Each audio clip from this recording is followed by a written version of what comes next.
만에서 사랑하며 축복합니다. 우리 다시 한번 인사 나누시겠습니다. 여호와의 나무가 됩시다. 네, 30년 넘게 나무들을 돌보는 나무 의사라고 불리는 우조영 작가가 있습니다.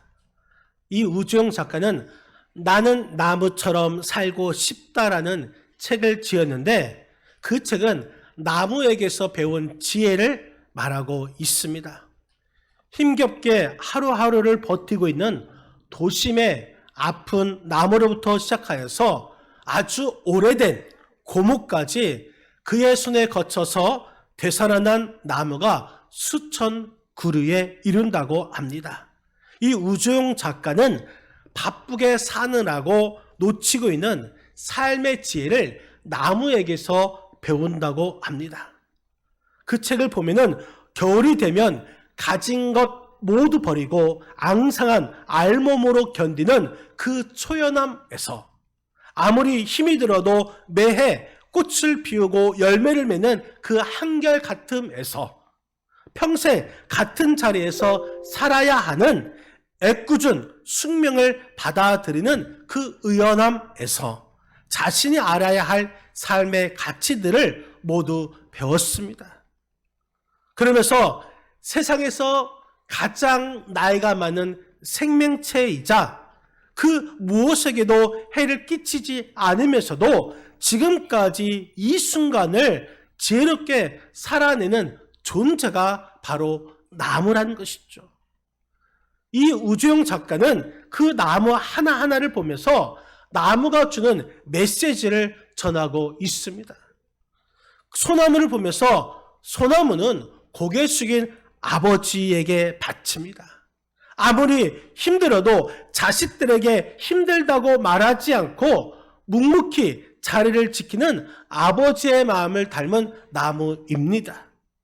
또 이팝나무는 그때 그 시절을 아시나요? 여러분, 이팝나무는 5월 중순에 이렇게 하얗게 꽃을 피우는 나무, 이팝나무죠. 이 안양천에 많이 있습니다. 그 이팝나무를 보면서 그때 그 시절을 아시나요?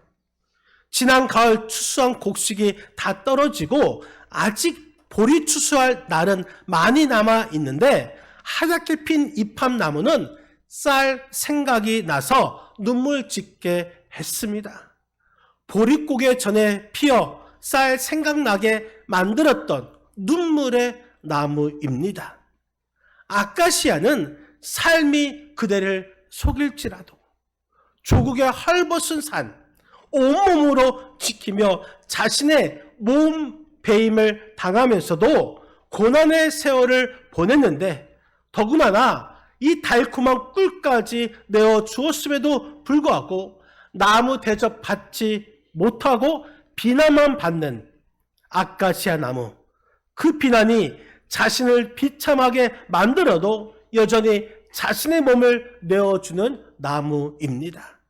밤나무, 밉지만 미워할 수 없는 그대. 자신의 품 안에 어떤 나무도 자라지 못하게 하면서 온몸을 다 펼쳐 혼자만 하늘을 독차지하고 다른 생물들에게 햇빛 구멍 하나 허락하지 않고 거기다가 열매에 가시까지 있어서 가까이 하면 손해보고 찔리는 나무이긴 하지만 알토란 같은 밤알을 내놓는 밤나무, 열매 때문에 미워할 수 없는 밤나무입니다. 느티나무, 어머니 품이 그립습니다. 지나가는 길손도 쉬어가라고 자신의 온몸을 펼쳐서 그늘을 만들어주고 나중에는 마음을 비우고 몸을 비우고 겨우살이에게까지 품을 허락하는 넉넉한 어머니를 닮은 느티나무입니다. 그래서 사람은 나무를 통해서 나무만 보는 것이 아니라 사람을 보게 되고 또 사람이 사람답게 사는 것을 가르치는 것이 나무입니다라고 고백했던 이 우종영 작가. 나는 나무처럼 살고 싶다라는 책에서 나온 글입니다. 여러분, 나무는 이렇게 우리에게 유익을 주고 있습니다. 오늘 본문에 있는 이 말씀은 시편 104편 말씀인데, 이 시편 가운데서 가장 아름다운 서정시, 그 서정시로 말하는 말씀이 바로 오늘 시편 104편 말씀인 것입니다. 하나님께서 세상을 창조하셨는데 그 창조에 대한 인간의 화답시로 하나님께서 지으신 이 세상의 배후에 있는 창조주이신 하나님의 지혜와 하나님의 은총과 하나님의 영광을 노래하고 있는 시가 바로 시편 104편에 있는 말씀입니다. 특별히 이 시편 104편 말씀에 16절 말씀에 보면은 여호와의 나무라고 말씀하고 있습니다. 우리 한번 오늘 본문 16절 말씀 16절 같이 한번 읽겠습니다. 여호와의 나무에는 물이 흡족함이여 곧 그가 심으신 레바논 백향목들이로다. 아멘. 여호와의 나무, 이것은 여호와께서 친히 심으신 나무를 뜻하고 있습니다. 오늘 본문 15절, 16절, 17절 말씀에 보면은 여호와의 나무라고 나오면서 포도나무에 포도주가 나옵니다. 감람나무에 그 기름이 나옵니다. 16절에 백향목 나무가 나옵니다. 또 17절에 잣나무가 나오고 있습니다. 우리 여호와의 나무, 이 시인은 포도나무 또한 감람나무 또한 백향목나무, 잣나무, 이것을 지목하고 있는 것이죠. 하나님께서 심으시고 기르신 은혜의 결과로 이 여호와의 나무, 그 나무들을 말씀하고 있습니다. 여러분, 여호와의 나무, 우리에게 유익을 주는 그러한 여호와의 나무가 다 되시기를 주님의 이름으로 간절히 축원드립니다. 그렇다면 여호와의 나무에는 어떠한 특징이 있을까요? 먼저 여호와의 나무는 우리 삶을 기쁘게 하고 윤택하게 합니다. 우리 한번 15절 말씀, 15절 우리 다 같이 다시 한번 읽겠습니다. 15절입니다. 사람의 마음을 기쁘게 하는 포도주와 사람의 얼굴을 윤택하게 하는 기름과 사람의 마음을 힘있게 하는 양식을 주셨도다. 아멘. 사람의 마음을 기쁘게 하는 포도주, 사람의 얼굴을 윤택하게 하는 기름. 여러분, 윤택하다, 이 말은 이 거친 얼굴을 빛나게 하다라는 의미가 있습니다. 이 팔레스타인, 다시 말해서 이 중동에서는 거친 모래바람과 뜨거운 햇빛으로 얼굴이 거칠어집니다. 그렇기 때문에 그 얼굴에 기름을 발라서 고운 피부를 유지해야 하는 것이죠. 이처럼 하나님께서도 이 우리의 삶을 윤택하게 만들어 주시고 계시다는 것입니다. 제가 아침에 면도를 하고 세수를 하고 그래서 로션과 스킨과 로션을 발랐습니다. 그랬더니 여러분들이 저를 보기에 제 얼굴이 광택이 일어나고 있죠. 할렐루야. 그렇습니다. 여러분, 윤택이 나야지 저 사람의 얼굴을 알 수가 있습니다. 그 얼굴을 보면은 그 사람의 마음 상태를 알 수가 있는 것이죠. 근심과 걱정과 두려움에 있는 그 얼굴과 평안을 가지고 기쁨 가운데 있는 그 사람의 얼굴과는 완전히 다른 것입니다.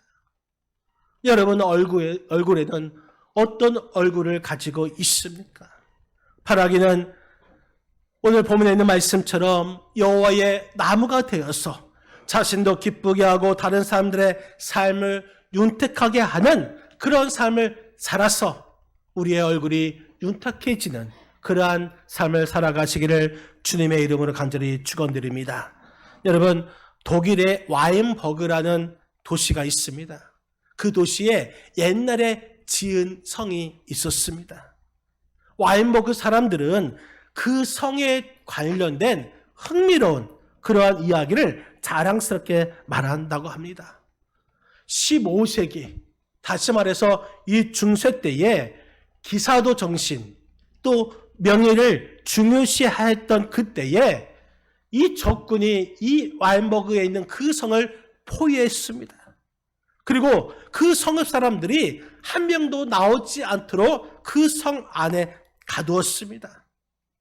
그런 다음에 적군의 대장이 그 성에 있는 여자와 또 우리 아이들, 어린이들을 기사도 정신을 발휘해서 그 성에서 나와 어디든지 가도 좋다라는 전가를 보냈습니다. 그 다음에 남성만 남아있으면 그 성을 공격하겠다는 것이죠. 그리고 난 뒤에 또 다른 협상이 오간 끝에 적군 대장은 그 안에 있는 여성들이 가장 귀한 보물, 자신들이 옮길 수 있는 가장 귀한 보물을 갖고 떠날 수 있도록 그 명예를 걸고 허락하여 주었습니다. 그 성읍의 여자들이 이제 성읍에서 아이들과 함께 나올 때에 그 광경을 지켜보았던 적군 대장은 놀라지 않을 수가 없었습니다. 왜냐하면 여자들이 저마다 자신의 남편을 등에 업고 나온 것입니다. 아내들은 자신의 남편이 가장 귀한 보물이라고 생각하였고, 그래서 남편을 살리고자 그 등에 남편을 업고 나온 것입니다. 저 좀 살 좀 빼야겠습니다. 업고 나오려면. 여러분, 남편이 보물이기 때문에 무겁더라도 결코 무겁지 않았습니다. 그 성에 갇혀 있을 때 남편의 얼굴은 두렵고 떨리는 얼굴이었지만 그 성에서 아내의 등에 나오는 남편의 얼굴은 더 이상의 두려움과 떨림이 아니라 오히려 얼굴이 평안해졌습니다. 윤택해졌습니다. 아내들은 자신의 남편을 그 어떤 것보다 더 귀한 보물로 여겼기 때문인 것이죠. 여호와 같은 나무가 바로 그 남편을 살린 것입니다. 여러분, 사람을 기쁘게 하고 힘이 되어주는 여호와의 나무가 되시기를 주님의 이름으로 간절히 축원드립니다. 얼굴에는 그 사람의 마음을 표현하는 거울과 같습니다. 여호와의 나무 같은 사람은 마음이 기쁘고 또 그 얼굴에 기름을 바른 것처럼 윤택하게 된 것입니다. 바라기는 자신도 기쁘고 다른 사람의 삶을 윤택하게 하는 여호와의 나무가 되시기를 주님의 이름으로 간절히 축원드립니다. 여러분, 가시나무처럼 다른 사람을 찌르면서 다른 사람을 힘들게 하는 그러한 나무가 되지 않기를 바랍니다. 여호와의 나무, 두 번째는 우리 삶을 흡족하게 만듭니다. 16절 말씀, 우리 16절 같이 한번 읽겠습니다. 16절입니다. 여호와의 나무에는 물이 흡족함이요 그 심으신 레바논 백합목들이로다. 아멘. 여호와의 나무에는 물이 흡족함이요, 물이 흡족하다. 이 말은 지속적으로 만족하다라는 의미인 것입니다. 여러분, 나무가 지속적으로 만족할 수 있는 나무는 시냇가에 심긴 나무처럼 물을 충분히 그리고 계속해서 공급받을 때 만족하다라고 말할 수 있습니다. 오늘 본문의 이 시인은 여호와의 나무가 흡족하다, 이 말은 하나님의 은혜를 계속해서 받고 있다는 이 사실에 대해서 노래하고 있는 것입니다.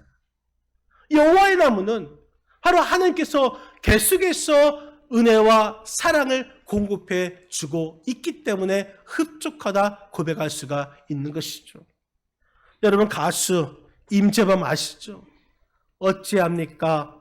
어떻게 할까요? 라는 그런 고해라는 이 노래를 불렀죠. 이 임재범 가수가 1990년 후반대에 정신적 고통이 절정에 달했습니다. 힘든 시간을 보냈습니다. 우울증이 심했던 그가 아무런 이유도 없이 불안이 엄습해왔고 매일 죽음만 생각했습니다.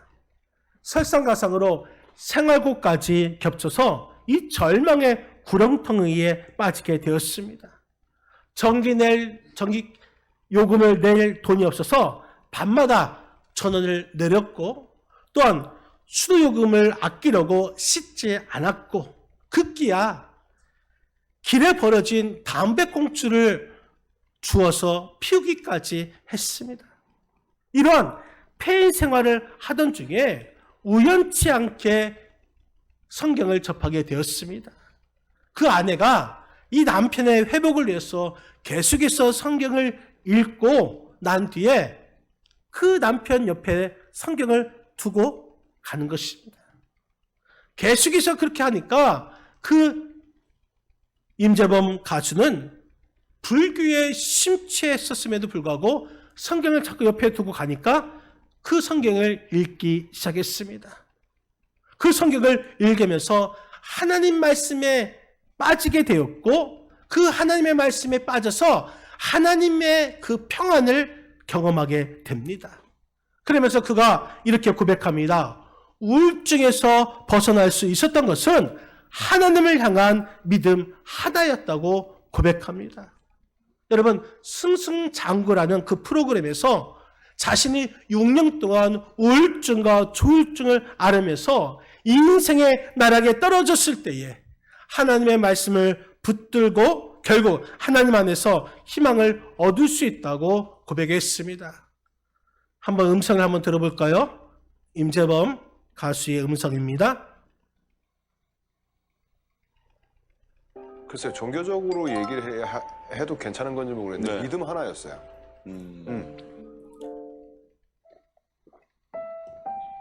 예를 들어 제가 공부를 한 게 있어요. 명리학도 공부했고 뭐 사주팔자 이런 것들 다 공부했어요. 근데 이제 자꾸 이제 종교 쪽으로 가게 되는 거예요. 그래서 이 세상에 있는 종교라는 종교는 다 파헤쳤어요.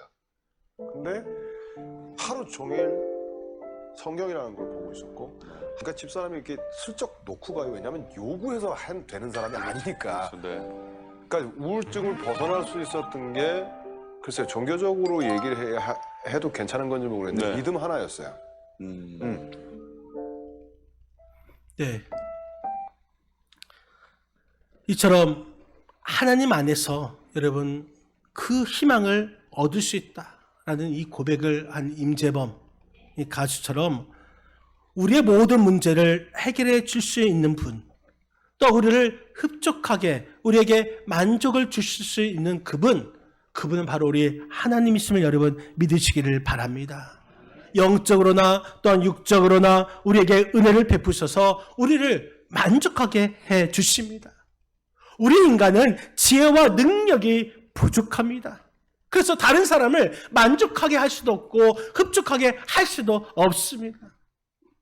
집사람과 저는 22년을 살았어요.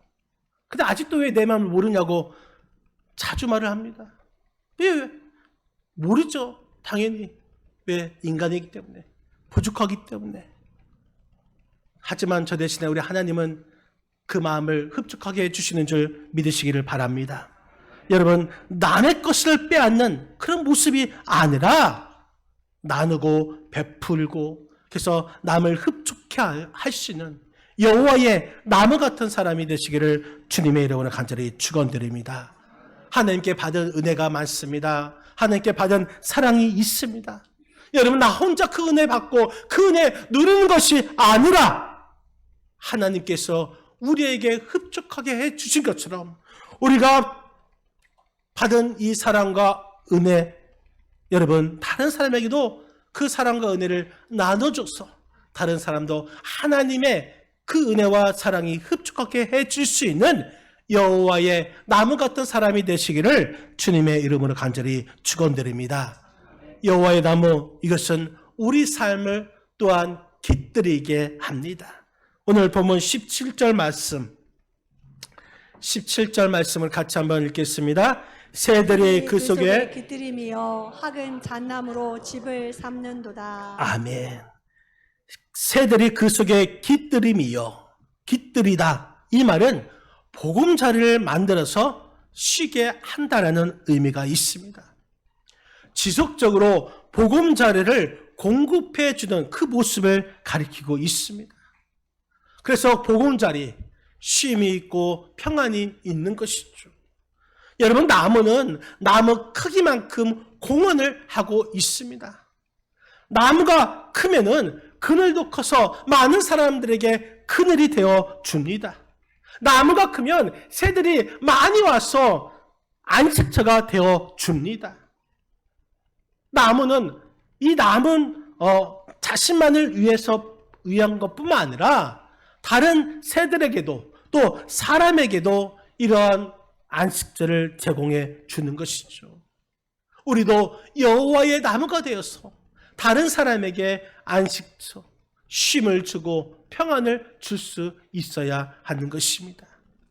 기원전 4세기경에 그리스의 피스아스라는 이 젊은이가 억울한 일에 연루되어서 교수형을 당하게 되었습니다. 이 피스아스는 연로하신 부모님이 계시는데 그 부모님께 마지막 인사를 해달라고 왕에게 간청합니다. 하지만 왕은 그것을 허락하지 아니했죠. 이 피스아스의 친구 다몬이 있었는데 그 다몬이 이 왕에게 찾아옵니다. 그러면서 폐하, 제가 친구의 귀환을 보증하겠습니다. 그를 집에 보내주십시오. 그러자 왕이 만일 피스아스가 돌아오지 않는다면 어떻게 하겠느냐. 그러자 이 다몬이라는 친구가 자신이 친구를 잘못 사귄 죄로 제가 대신 교수형을 받겠습니다. 왕은 묻습니다. 너는 피스아스를 믿느냐? 네, 그는 제 친구입니다. 왕은 허락하는 조건으로 이 다몬을 감옥에 가두었습니다. 약속한 날이 밝았지만 이 피스아스는 돌아오지 않았습니다. 정오가 가까워지자 이제 다몬이 교수대로 끌려 나왔습니다. 사람들은 우정을 저버린 이 피스아스를 욕하며 저주합니다. 그러자 다몬은 사람들에게 외칩니다. 나의 친구 피스아스를 욕하지 마십시오. 분명 사정이 있었을 것입니다. 이제 왕은 교수형 집행을 명령했습니다. 그때 멀리서 피스아스가 고함을 치면서 달려옵니다. 제가 돌아왔습니다. 다몬을 풀어주십시오. 이들은 서로 끌어안고 마지막 작별을 구했습니다. 하지만 이들을 지켜보았던 왕은 아름다운 우정에 감동하여서 자리에 일어나서 피스아스의 죄를 사면하노라 이렇게 외쳤습니다. 이 명령을 내린 후에 왕은 혼잣말로 이렇게 말합니다. 내 모든 것을 다 주더라도 이런 친구를 한번 사귀어 보고 싶구나. 여러분, 하나님께서 주신 것, 나 자신만을 위한 것이 아니라 사람들에게 안식도 주고 쉼을 주어야 하는 것입니다. 누구에게 깃드는 그런 삶이 되어야 하는 것입니다. 나누고 베푸는 인생이 되어야 하는 것입니다.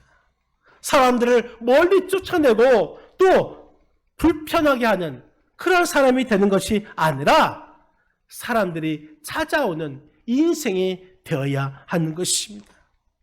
사람들을 불안하게 하는 그런 나무가 아니라 평안을 주고 쉼을 줄 수 있는 여호와의 나무가 되어야 하는 줄 여러분 믿으시기를 바랍니다.